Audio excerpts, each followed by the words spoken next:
Welcome back to Missing. I am Tim, here today with Lance. Lance, how are you today? I'm doing fantastic today, Tim, because we are speaking with someone who wrote a great book, a great true crime book, and you know how much I love true crime books. You love true crime books. I'm an open book about it. You need to be an open book about how you feel today. Oh, good one. Yeah. I'm doing great, Lance. Thanks a lot for asking, especially in such a creative way. I really circled around that one for a while. You did.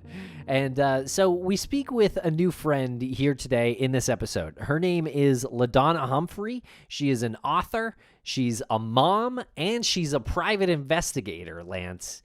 And she is really impressive. And she wrote a book called The Girl I Never Knew: Who Killed Melissa Witt? And it is about the tragic and unsolved murder of Melissa Witt.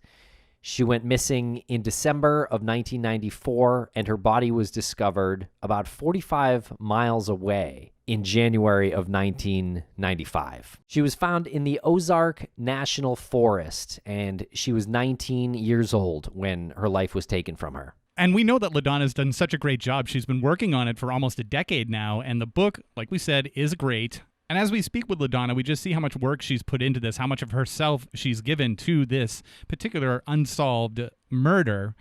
She's been working on it for about 8 years, so I guess you could say we're going on a decade with this, and she won't stop. I don't know if she actually said it in this interview, but she is determined to figure out what happened to Melissa Witt. She's almost become like a kindred spirit to her, which I think is an incredible display of empathy. Yeah, it is a tragic case, Lance. It seems like it should be solvable, even though technically still unsolved. But LaDonna has been on the case, and I trust her judgment. She's been working with police, so you can check out whokilledmissywit.com, and you can also check out LaDonna's site at thegirlineverknew.com. And be sure to pick up LaDonna's book. You can get that on Amazon. You can just search The Girl I Never Knew, or you can search for LaDonna Humphrey's name. This one's a really good one. You're not going to be disappointed. And if you have any information, please call 1-800-440-1922. Tim, I love these episodes, but I'd love them even more if they did not contain ads. What's my solution? Well, it's a very simple solution, Lance. You can sign up for Missing Premium, and you can access that at missing.supportingcast.fm for the price of about a cup of coffee per month. You can get all of our episodes ad-free, as well as a weekly bonus show that we do called Hidden Opinions. So sign up now. And Tim, how confident are we that people will enjoy the Missing Premium feed? We are so confident that we are giving people the first month free. So if you use code MISSING, you can get your first month of Missing Premium for free once you sign up. Thanks a lot for listening. Follow us on social media at MissingCSM. And before we get to our conversation with LaDonna Humphrey, we're going to break real quick for a couple of ads from our sponsors.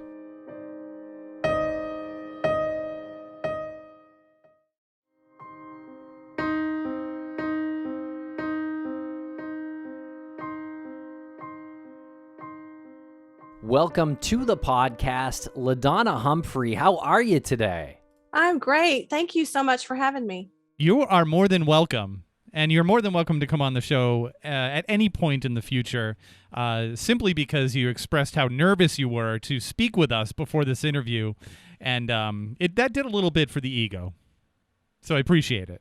I have 3 favorite podcasts, and you're among the 3. So I was completely excited about today. So thank you. Oh, what a coincidence. What are the other 2? We'll cancel them. You'll cancel them. True Crime Garage and Crimepedia. Okay, canceled. Done. There can only be one. Well, top 3. So this is my friends were giving me a hard time today. They said I was fangirling. So maybe I am, but I'm super excited.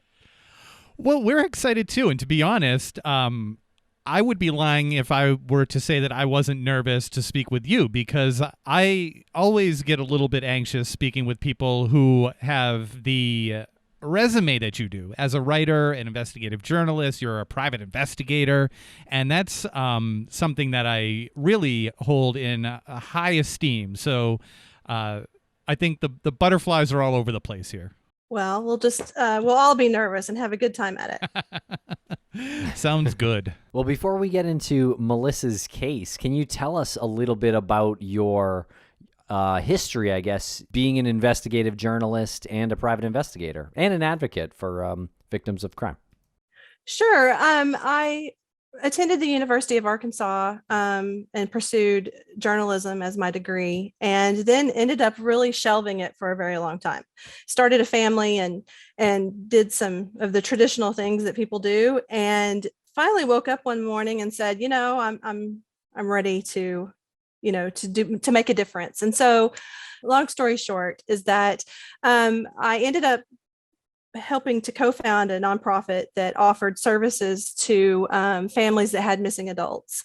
We did that for about a decade until our services were no longer needed. There was the rise of a government database, NamUs, and our services sort of phased out. And we wanted to finish strong. And the idea was to film a documentary. We ended up choosing the Melissa Witt case. And that's when things changed for me. The minute I met the detectives, I learned about their passion, and then I learned more about the case. I was pretty much hooked and determined to get her justice. And so since that, things have kind of progressed. It led me to get my PI license and dig deeper into this case than really anybody else ever has. So it's nothing that I regret, but been a lot of hard work, and I hope that in the end it pays off. I want to make sure I didn't mishear that. You received your private investigator license because of this case? Yes, I had been working closely with law enforcement and wanted to take it even further for the case. And I really felt like it was important that I was going to be able to get my PI license. So I studied and I did it. And here I am. That was last year. So, I'm a year into that. I do take on some other investigative work, but primarily I use it for the Witt case. Well, that's really cool. How did you have such a good working relationship with law enforcement? It's just a really unique thing. When I went to interview them initially, I was really green to even putting together a documentary, much less talking to investigators about a cold case. But what happened through that process is that I was sincerely and genuinely seeking their, support and advice to try to learn more about the case. And they saw the efforts that I, had been making on social media growing. All of a sudden, my Facebook page for Melissa, blew up to 14,000 people, and they started seeing that the work was bringing in leads. And so it was a situation where I built some trust, and then I became probably, I think it's safe to say, an equal partner in this investigation, because we all work together now. And, I've been doing this now for 7 years with them, and we've built a fantastic relationship. Wow, how cool. And tell us about the process that you went through to get your PI's license. How long did it take? How many hours did you have to put in and things like that? What I did with that is I interviewed with some PI firms here in the state that I live in, Arkansas, and really wanted to partner with one particular. And so they took a chance on me, rookie, wanting to try to become a PI, and started helping me study, putting in the hours. Before they would even support me to take the test, they wanted to see me put in about 1,500 hours. And so I did do that. And then I took the test. The test was a lot harder than I had anticipated. It was me and one other person taking the test that day. So it was super nerve-wracking. And you have to make an 80%. And I was just scared to death. But fortunately, I did. And after that point, then I will continue to put my hours in with the agency. And then I put my hours in working the Witt case. So probably at this point, we're close to 4,000 hours. That's incredible. So, congratulations on that. Thank you. I'm pretty determined. And, I don't know if you know this about me, but I have 7 kids on top of that. So. Wow. No, we did not know that. Now I'm super nervous. My one of my kids just turned 15, and so she knows she's not going to get away with anything. She told her friends because my mom's a PI. I thought that was funny. That's amazing. I just want to revisit the law enforcement topic real quick. What advice would you have for others who are in a position that's similar to yours when they're looking at a case that's gone cold and they want to work with law enforcement? Because we find that comes up often where they just have, I guess, the wrong approach. They're too enthusiastic. It comes across as being a bit too aggressive. What advice would you have, if any, for people who are in that position? Actually, people ask me that question a lot, and I really feel like the key to that is coming in with no assumptions. Ask to meet the current lead detective.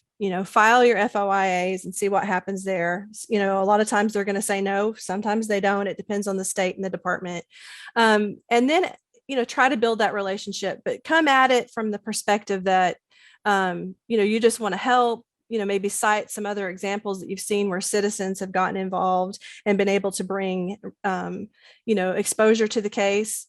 I always tell people, never tell law enforcement you're going to help them solve the case, right? You don't want to put them in a position where they feel that you're coming in knowing everything. And then I suggest that people try to get to know the retired detectives if that is the case and they're out there and you can still contact them, because that's where a treasure of information is going to be. And that's really going to help you learn more about the case. It's going to build some credibility as you are able to present information that's, valuable back to maybe the current lead detective that might be pretty green on the case. And I can give you a good example of that.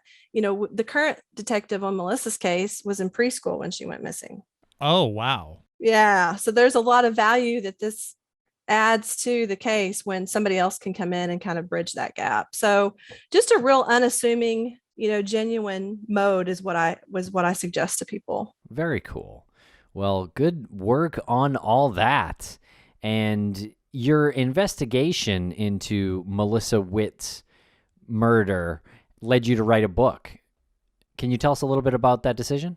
I can. It's because of COVID. I've blamed it on COVID, but I'm home for almost 2 years, not getting out as much as I want to. Things have delayed in our documentary process, and I just couldn't feel stagnant in Melissa's case anymore. And so I wrote up the first 3 chapters and put an outline together and pitched it to some publishers. It was really just like that. And I had some, I had a couple of publishers tell me no, and then I had, 2 or 3, express some real interest. And then it just really went from there. But it really came from that desire that I had to not be stagnant in her case anymore. We really needed to kind of kick it up, another notch, because, we were knocking on 27 years at that point. And the publisher is a Genius Book Publishing? Genius. They're very small, small and mighty, and they specialize in true crime. Yeah, very cool. They packaged it. Are they the ones that do like the packaging, the cover art and everything? So yes, he took my vision and they created the cover art. And I just really feel like it packs a punch and it tells a story in and of itself. And so I was really proud of that. I just think they did a fantastic job. Yeah, they really did. That style really stands out and tells a lot about the story. And it's simple too. Yeah, I wanted people to be a little bit, taken aback by the cover. And so far that's worked. And, the more people that can pick up the book because maybe the cover captures their attention, the better, because we want them to learn about Melissa's case. Absolutely. Okay, so tell us about her case. So Melissa, 19 years old, December of 1994, she gets off work, goes home, sees a note from her mom, changes clothes, goes to the bowling alley where her mom is bowling on a league, and never makes it inside. And initially, nobody really knew what to think. Melissa's mom just didn't see her at the bowling alley that night and just assumed that she had decided not to come. And so she goes home, waits the night away. Melissa doesn't come home. The next day is really when law enforcement got involved. And it took a couple of days for the major crimes unit to get involved because initially, Melissa was 19. It's not illegal to go missing. And it didn't appear that any kind of crime had been committed. But when the law enforcement agency got involved, they found her car almost immediately. They found signs of a struggle, some blood pools, and that's when the search really began. And unfortunately, that search went on for 6 weeks until they recovered her body an hour away in the Ozark National Forest. How did they locate her body? That is one of the biggest mysteries around this case. A couple of days before Melissa's body was recovered, law enforcement received a call one evening. It was left on an answer machine in the major crimes unit, and it was a grandma and what they perceived to be a young boy, probably her grandson. And she's urging him to tell law enforcement what they found. What he found, and he says no, and they disconnect the call.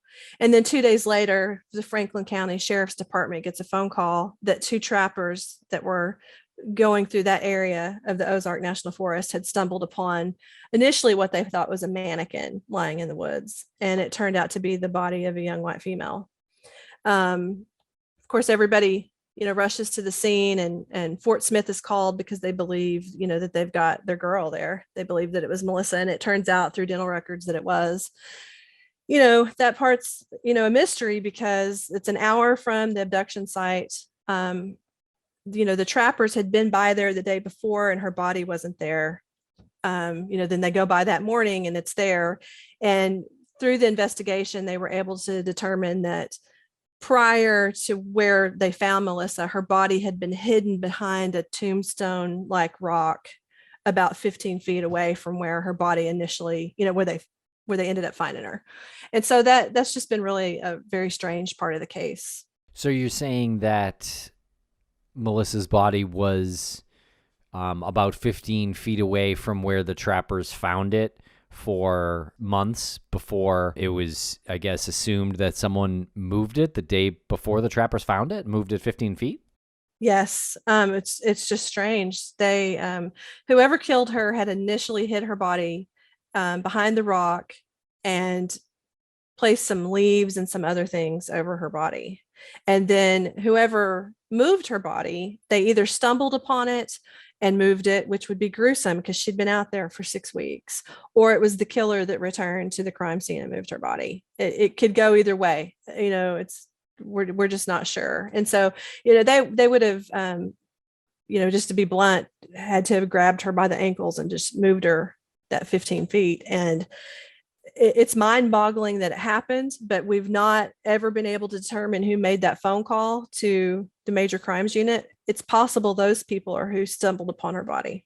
How far away was her body found from where she was abducted at the bowling alley? It's just almost 60 miles. And that's on regular highway, or is that sort of back roads and rural type interstates? There would have been 2 routes that you could take to get to where they found her body. One would have been major highway, and then there was some back roads that you could have taken as well. We're not really sure which one the killer chose, but that's a long ways away. He hit her in the head first at the bowling alley. We do know that there was some blunt force trauma. It was not fatal. That was determined by the autopsy. We believe she was unconscious during the entire car ride to the Ozark National Forest. And what was the weather like? 'Cause this was December 1st. What's the weather like there? It was really cold in December. Now, on that particular day, it had been warmer on December 1st than typical, but then it goes right into Arkansas weather's crazy. It could be warm one day and it's going to be cold the next. And so there were several weeks that she was missing that we had freezing temperatures. We had a lot of rain. On the day that she was found, it started out beautiful and then it ended up being this torrential rainstorm with freezing cold weather. So that does a lot to a body that's out into the, in the elements for 6 weeks. Were there any eyewitness sightings in the parking lot? There were 2 witnesses. It's almost hard to call them witnesses because they really didn't see enough to be able to help with anything truly. But an 11-year-old boy had exited the bowling alley to retrieve a school book from his car. He heard a woman screaming, "Help me." But he couldn't see anything else. That's assumed that was Melissa. And then another witness who left the bowling alley walked to her truck. She couldn't see over the cars. little bitty short girl, could not see over the cars, and she could hear what she believed to be an altercation, and that's believed to have been at the same time frame that Melissa was being abducted. But that's it. It was a very dark parking lot with no security cameras. We'll be right back after a quick word from our sponsor. And a thank you to our sponsors. Back to the program. I apologize if I've missed this detail amongst the other details that you've given us so far, but I was curious if there was any indication that her body was brought somewhere else between the bowling alley and where it was found, or is the line of thinking that she was abducted and killed and dumped immediately? We can't say for sure that he didn't make any stops between the bowling alley and the Ozark National Forest. But what we do know is that the autopsy report shows us that she'd most likely been out there from day one. And what little food was found in her stomach was what she had had for lunch that day. They could determine, they believed it was the chicken from Chick-fil-A. So it's really unlikely that anything else happened. Soil and leaves and other things that were found far down into her airway because she was strangled face down, those were native to the Ozark National Forest. So she was either strangled at that location or very close to the location. And then we believe that she was dumped at that particular place because, and I've been there many times, it is like a tombstone, this rock that she was behind. And so we think that that meant something to her killer, some sort of sick, twisted meaning. But yeah, I think it happened pretty quick, unfortunately. I think there was a sexual assault between there. She was found completely nude. Is that confirmed that there was a sexual assault? Unfortunately, it is not confirmed. She had been out in the elements for so long. And, the odd thing about her body is that the upper half was really decomposed and the lower half wasn't. It was because her body was almost folded in half behind that rock. And so there was some small animal activity, nothing large, but there was just not enough to determine if that had happened to her. You said her body was almost folded in half. Are you the way a body would naturally fold, like would bend over? Yes, and that's the way they kind of tucked her in behind the rock. How big was the rock? You said it was like a tombstone, but was it bigger than a tombstone? Well, I mean, it's an oversized rock. So yeah, I guess in all fairness, I'd have to say yes. It's a fairly good sized rock. And the way the terrain is there behind the rock, it sort of drops down a little bit. And I don't know how familiar you are with Arkansas, but in the Ozark National Forest, it's crazy. It's got inclines and valleys and highs. And so it dropped down enough that you'd be able to kind of tuck her in there like inside a pocket.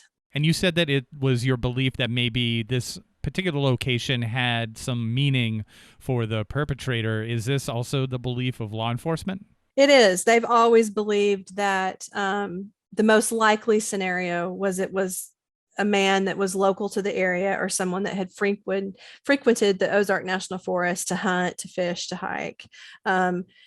And, being at that area, at that particular place, that would be a natural resting place. You could potentially set up like a deer camp there.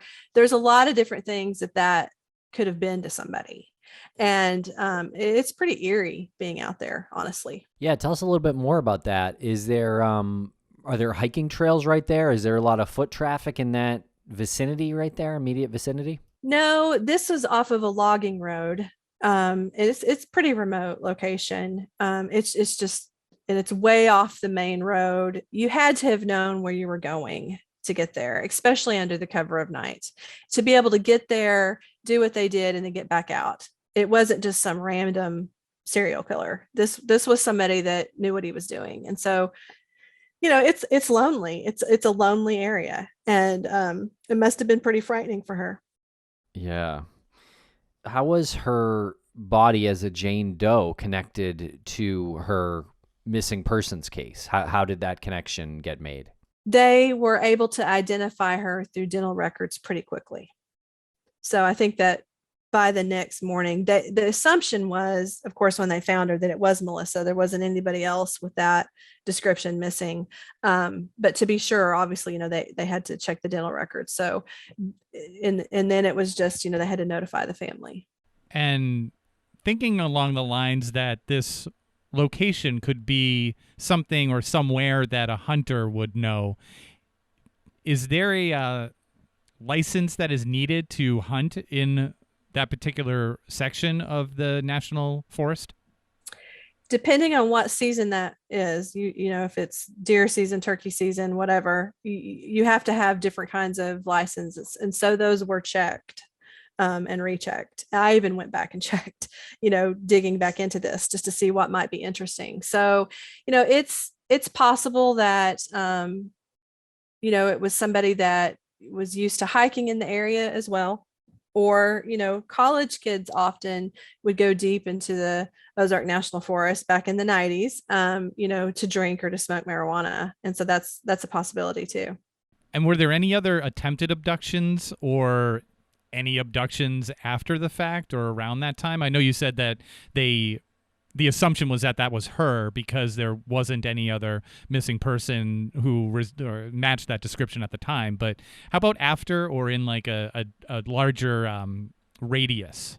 I'm super glad that you asked me that question because nobody ever does. And so I don't get to talk about that. But a few weeks after Melissa went missing, in Van Buren, just the city over, a man who was a resident of Ozark tried to kidnap a girl from a parking lot.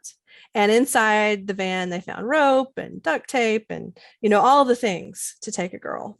And he was looked at really, really, really closely. You know, he ended up dying, I think, just before I got involved in this case. And they even tried to talk to him on his deathbed because he would fit the profile. So that did happen. And it does haunt me that happened because we don't have any real answers to him. And then the second thing that happened 6 months after Melissa was recovered, Morgan Nick went missing from Alma, Arkansas, which is just the town over. She was a 6-year-old girl. And that's, you know, been a case that made national headlines. And so, you know, I know there was an effort for investigators to see if there was a connection between the two cases, but no connection was ever made.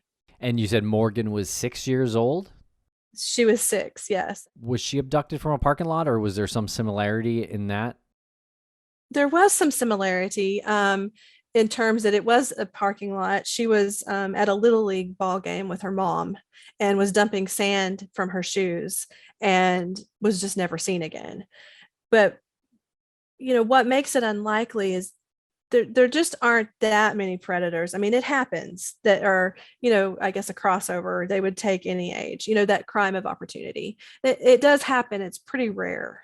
And, you know, the FBI profile pretty confident that Morgan was taken by a pedophile that most likely assaulted her and murdered her immediately. It doesn't mean the cases aren't connected. I just think it's pretty unlikely. I think we would know that connection by now. I would like to believe we would. Yeah, I mean, the way that Melissa was abducted is so unique. I feel like from a parking lot, you know, public area, that seems like sort of a high risk maneuver for an abductor or a would-be killer.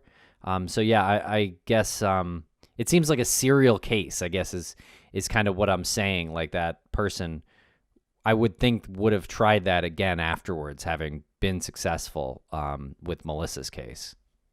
You know, I agree with that. You know, I think that in all likelihood, what happened is that the person that came to the parking lot that night knew Melissa.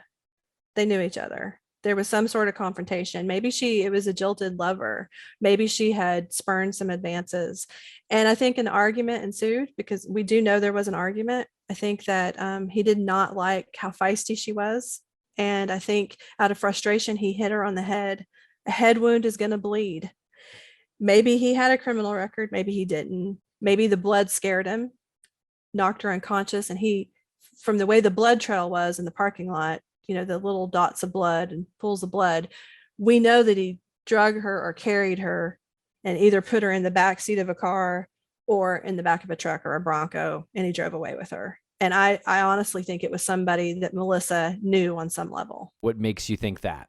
I think that because of the 7 years I've worked on this case, I think there are some pretty scary people that were in Melissa's life that she wasn't aware of who they truly were.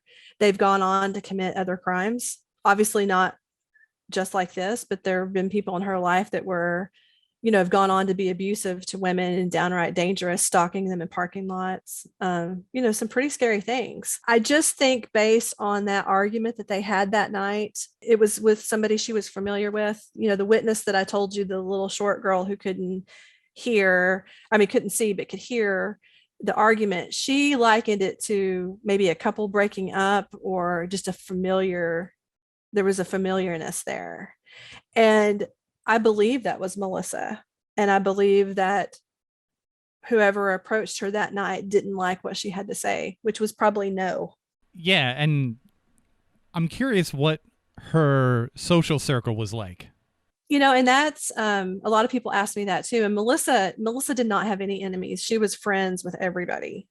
She was real active in her church. She'd been a cheerleader. She was a pretty popular girl, but all of her friends and the people that she grew up with were from all sorts of socioeconomic levels. There was not anybody that Melissa would not befriend. And so, that, has made it hard when you have to go and look through some of these people that she was associated with, that she was so naive. She had no idea about some of the people that she was connected to. There were some friends that she had that were into drugs and doing some things that she wasn't into, but it was just, I say that to just express that Melissa was a friend to absolutely everybody. And what about her family situation? She lived with her mom. She'd always lived with just her mom. Marianne was single and they were exceptionally close. Her dad lived in a neighboring state of Oklahoma, and they had a relationship, and she had some older half siblings from that relationship, but for the most part it was just Melissa and her mom. And any significant others or boyfriends that in Melissa's life at the time? I know you don't know what it's like to be a 19-year-old girl, but I do. And, just pretty much crushing on a lot of people. Everybody was cute and nothing real serious. She had some relationships and some breakups, and she wrote about that extensively in her diary. And so obviously that diary is pretty key to this case as well. But no, there was nothing real serious in her life. She was, Melissa was pretty naive, and the best way to explain that is just, an example from her diary. The most she'd ever really done is maybe kissed a boy gently on the lips and maybe held his hand. I mean, a lot of innocence there. So, you think about that kind of innocence being confronted in a dark parking lot at night and, someone being aggressive, that'd be hard for her to fight. And you did mention that maybe this person didn't like how, I think you said feisty or fiery or just basically didn't like her attitude at the time. Yeah, Melissa wouldn't have been afraid to tell anybody what she thought. And you could see that in her diary. Yeah. She would have said it in a nice way, but she was also very strong-willed. My best guess is that she had told a potential suitor that she was not interested. Gotcha. You also mentioned that she was active in her church. She was. She and her mom were at church every Wednesday and Sunday.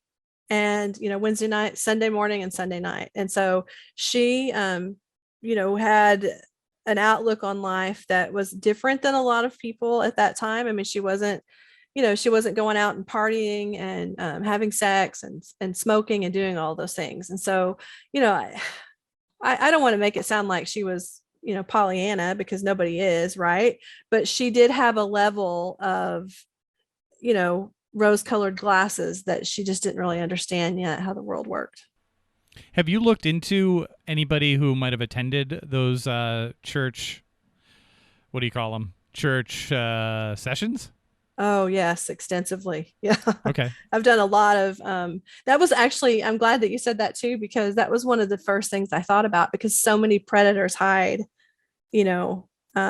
behind the cloak of religion. And that was very interesting to me. And were you able to develop some persons of interest or suspects from that list?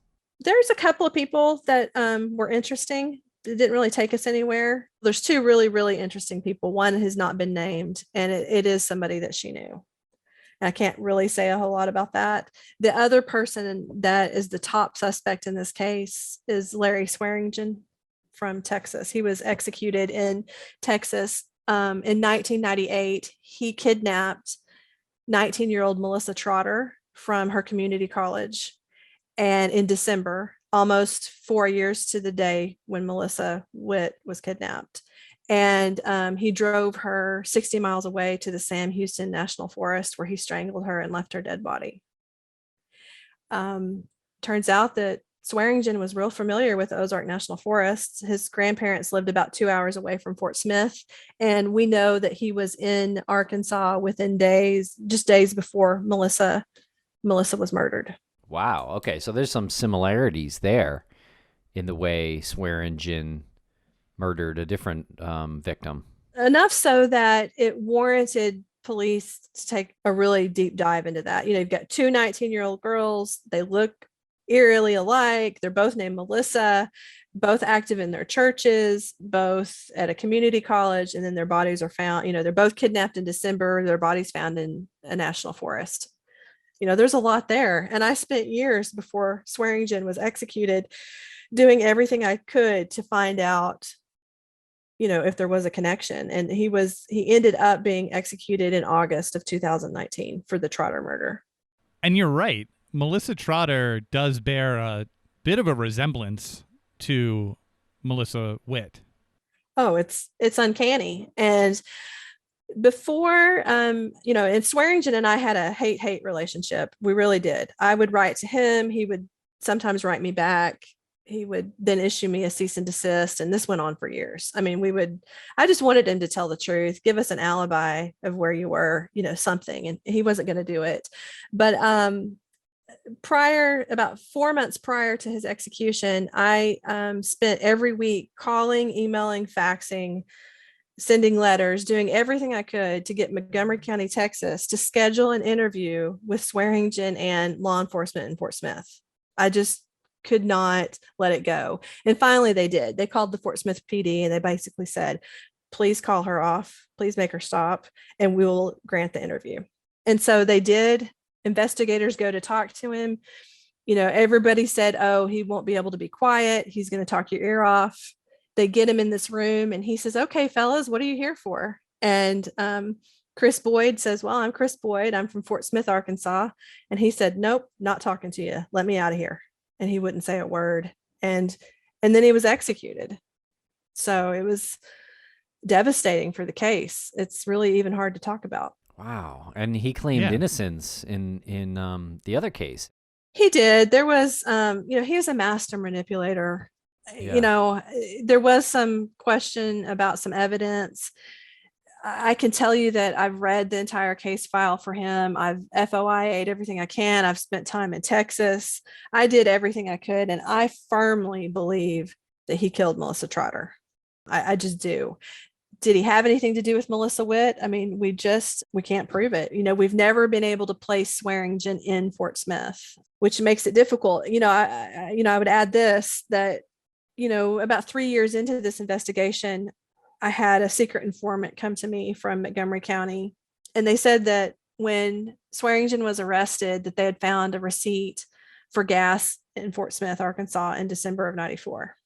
I was pretty naive and believed it and did everything I could to try to get my hands on that receipt. The likelihood that he had a 4-year-old receipt in his stolen truck, that he had just stolen, is probably unlikely. But I tell you that story just to kind of give you the idea of the links that at least I know I went to try to prove there was a connection.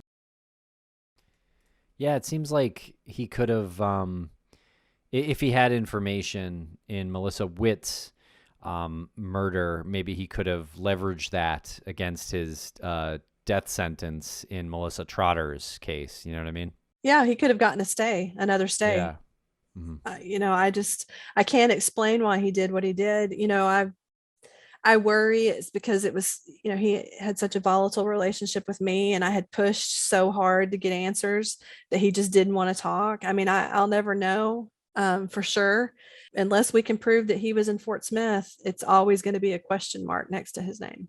And how about Melissa's family? What's their thoughts on him or any other suspect? And while I'm asking this question, I guess I should back it up a little bit and say, what's your relationship with Melissa's family?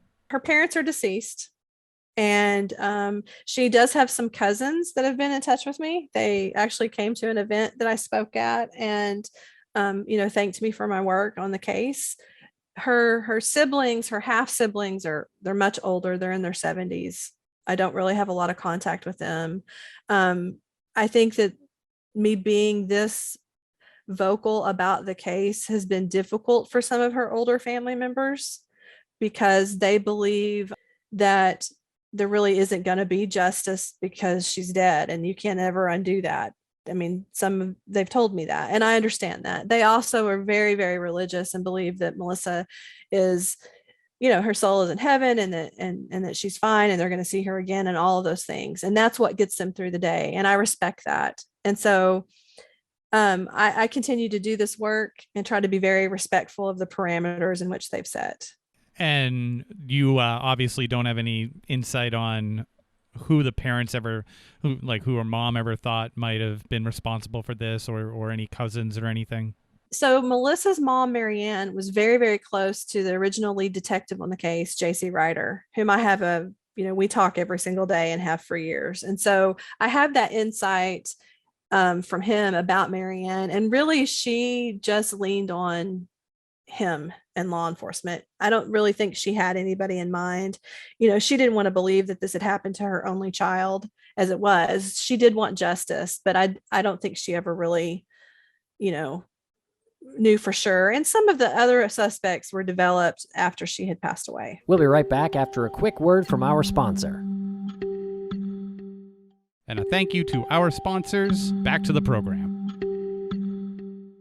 Now, it says here in one of the, summaries of the book that you've gained some of the attention of some dangerous people. Can you tell us a little bit about that? I can. There are several people that I've communicated with in prison who were suspects in Melissa's case. Charles Ray Vines, he was a serial killer from Fort Smith. He was into necrophilia. Just really not a good person. He's deceased. There's Travis Crouch. He's a serial rapist, very dangerous man that's in Colorado. But in addition to that, a tip came in last year to my documentary team about the Witt case. And it was a woman that came forward who said that she had starred in a death fetish pornography film where she had been strangled and she was asked to wear a Mickey Mouse watch like Melissa had been wearing. And so obviously we needed to know everything that we could about that. And I have spent the past year working undercover along with law enforcement in the death fetish community to gather all the information that we can about the movies that were made that seem to be made after Melissa Witt's, murder. And that's created a pretty scary situation for me. There's a screen name that goes by Horror Man. And despite all my efforts to protect my true identity online, VPN, all those kind of things, he found me, the real me, and sent me flowers to my home. He's emailed me. If I sound a little nervous talking about it, it's because it's pretty scary to think that that's happened. And then he doxed me in the community and gave out my real information. And that's a continuing battle. But I decided the best way to combat that was to write a book about it. And so that's coming out in October. That is crazy. Yeah, absolutely. I'm not trying to make light of this. I'm actually curious because I think it provides a little bit of insight. What kind of flowers did he send you? Well, he didn't have very good taste. Those really ugly, like spray painted, multicolored flowers that you can get that are like, they come with the tulips and the carnations. It seemed kind of funeral-y. It was pretty upsetting. And then I've started receiving emails after that from people like the Vermilion Strangler, Necro Girl X, that are very, very, threatening to burn my house down. It's really not been a good experience. I've learned a lot about that kind of community And it's, I'm pretty confident that there are real killers that roam among those communities. You mean these online communities? Yes, the online communities. Oh, definitely. I mean, these are people who fantasize about murdering women. They write stories about strangling them, shooting them, hanging them. They film videos. They, make artwork. There's a fine line between fantasy and reality. And this is not a group of stable people in this community at all. And at any given time in the whole world, there's about 100,000 people that are into, what's considered to be necroporn. And it's extremely frightening. And they've sent me lots of information, kind of alluding to the fact that they might know something about Melissa's murder. And it's just been something that we had to look at, but it's been a journey. And have you alerted law enforcement to this horror man or any of the other individuals that have expressed or stated or shown interest in Melissa's murder? I have. So Fort Smith Police Department is aware. I filed some reports with the FBI, and much of what they're doing online is illegal. It depends on your city, state, or your country. And so we've gathered that type of information, but authorities are aware. Horror Man in particular wrote a story that was so similar to what happened to Melissa. He talked about stalking a girl in a bowling alley parking lot. And I turned that over to authorities. And I think it's important to mention that once they realized that I'd gone undercover with these screen names and I was pretending to be one of them, right?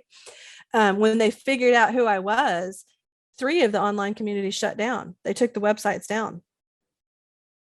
And so they're hiding something.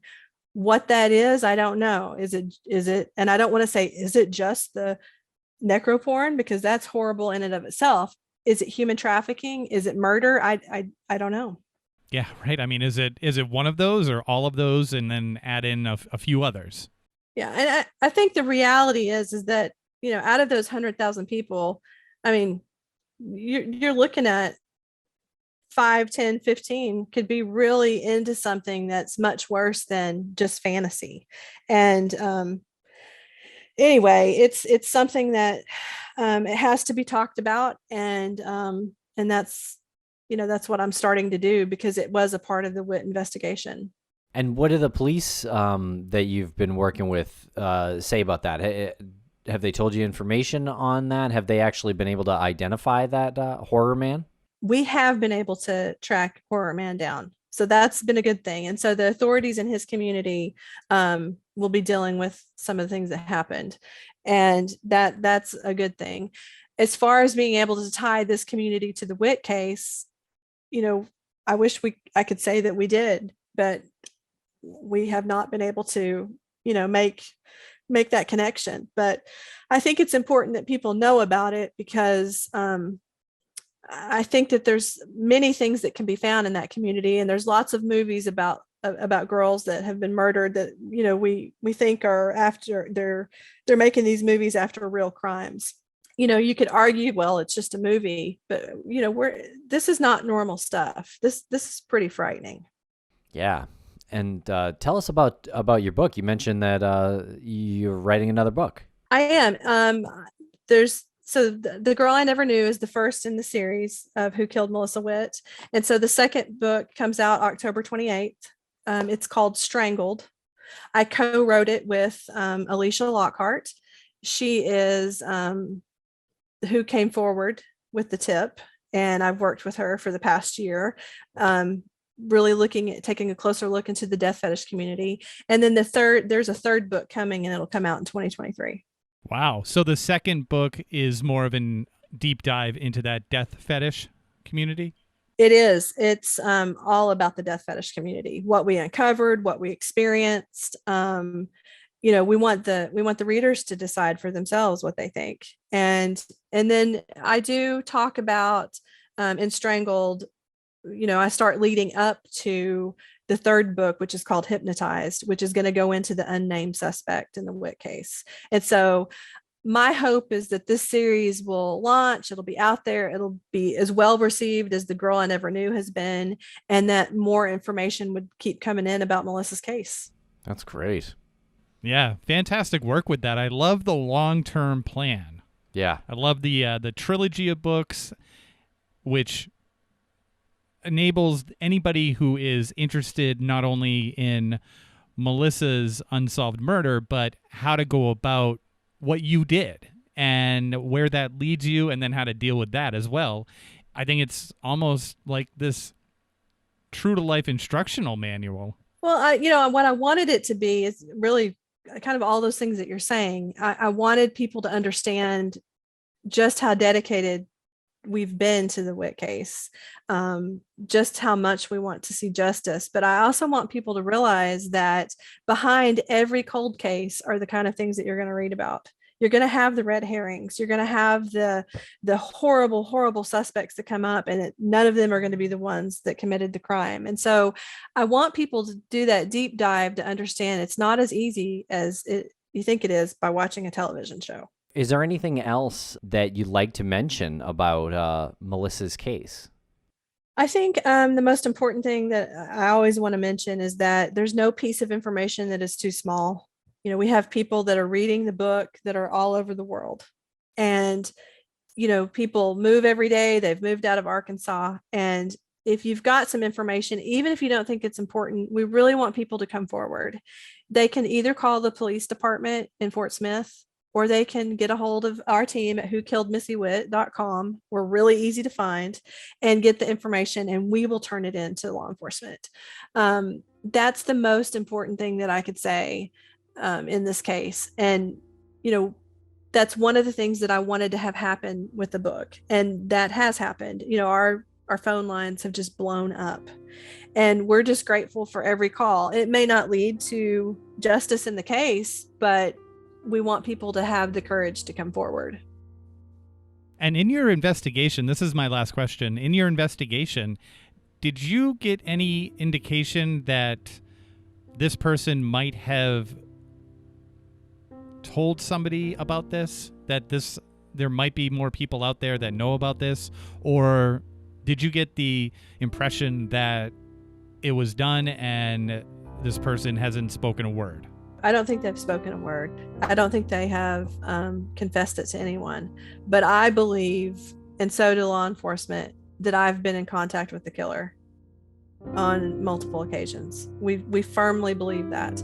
At this point in time, I am the only living person who's been able to communicate with every suspect. Even the ones that aren't in prison, I've hunted down. I've hunted one down in Nebraska, talked to him. And that's a unique position to be in. And I have a responsibility to try to record all that information in one place. And that's really another motivation for the books. But I believe that I talk to the killer pretty regularly. I really do.